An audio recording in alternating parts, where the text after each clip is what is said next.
Hello, my name is Dan. I'm a master's graduate from the Neurosurgical Simulation and Artificial Intelligence Learning Center, and I'm here to discuss my paper entitled Quantitation of Tissue Resection Utilizing a Brain Tumor Model and 7 Tesla MR Technology.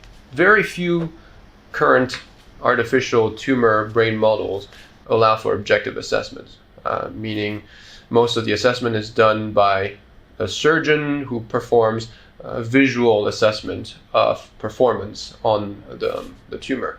This is subject to bias, of course, and that's why we wanted to explore a more objective way to assess surgical performance.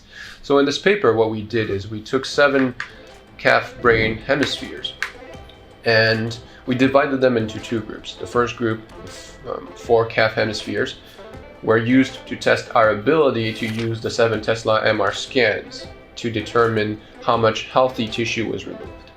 From there, we used that methodology on the remaining 3 brains, which we injected with Alginate gel, a gel that mimics the consistency of brain tumor once it solidifies. Using the same 7 Tesla MR technology, we took preoperative scans of the brains.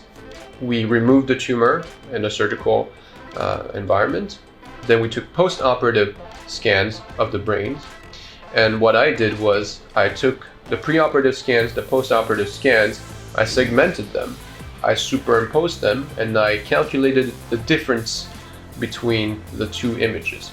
And what I was able to do out of that was to calculate how much brain tumor was removed, how much was left, how much healthy gray matter was removed, how much healthy white matter was removed, and what sort of damages were done to the brain.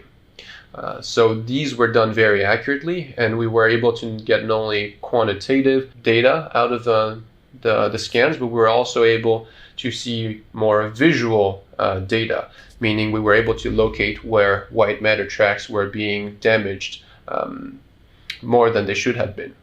This has a lot of consequences for the field of surgical education, because this study shows that there is a way to provide a controlled and safe environment for surgical residents to train in outside of operating rooms. This methodology, they could very well practice their skills in an environment that looks exactly like the one they would find during the operation.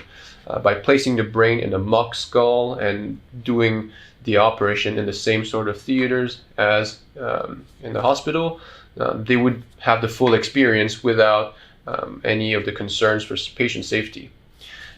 So this can complement, of course, the training that they would have on tools like the Neuro VR, and it would allow them to have access to a realistic model that looks exactly like a human brain.